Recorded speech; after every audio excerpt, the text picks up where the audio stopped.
I mean, the idea of Tucker Carlson being in that mob that day and not wetting his pants is hard to imagine. I mean, I find it hard to understand somebody who has never put himself in harm's way in any capacity for anyone else or on reporting a story, and yet has the audacity to try to rewrite history. What's up, everybody? Major retired Richard Ojeda here, and CNN's Anderson Cooper sautéed Fox News host Tucker Carlson in silly sauce today and served up a plate of steaming hot insults.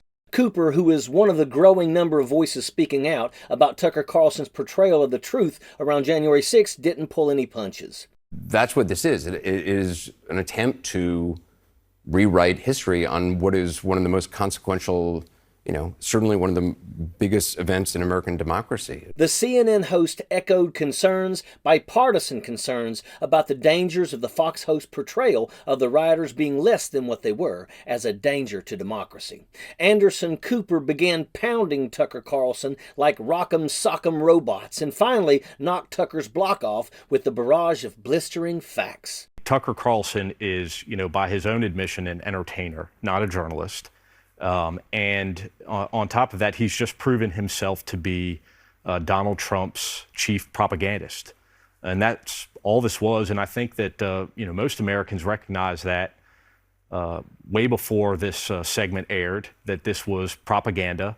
And it was an attempt by Tucker Carlson to downplay and whitewash the events of January 6th. The idea of Tucker Carlson being in that January 6th mob that day and not wetting his pants is hard to imagine, Cooper said, and he's absolutely right. If Tucker Carlson was placed in danger, like members of Congress were on January the 6th, Tucker would have been in a race with Josh Hawley to see who could get out the quickest. For Tucker Carlson to cherry-pick video footage of the rioters and misrepresent it to try and change history is unforgivable. Carlson is mocking the First Amendment with his outrageous lies, and Kevin McCarthy is responsible for the monster that he's created. New internal communications from some of Fox News' most prominent figures show concerns and misgivings some had about then-President Donald Trump's claims of election fraud and the company's handling of the 2020 election results.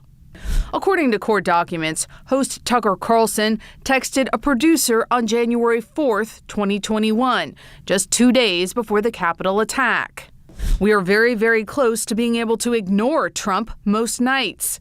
The conversation continues. Referring to Trump, Carlson says, "I hate him passionately. I can't handle much more of this." With numerous Republican senators blistering Tucker recently and Fox facing extension from the Dominion defamation lawsuit, it's mind-boggling that he would continue peddling these lies. Tucker, everyone has you pegged as a bottom feeder, a puppet for Kevin McCarthy, and a delusional moron who thought he could rewrite history. Tucker Carlson, you will go down in history as being the mouthpiece of liars. You're a delusional little puppet who has sold his soul to the Trump disaster. You're not a journalist, you're an actor on trash TV.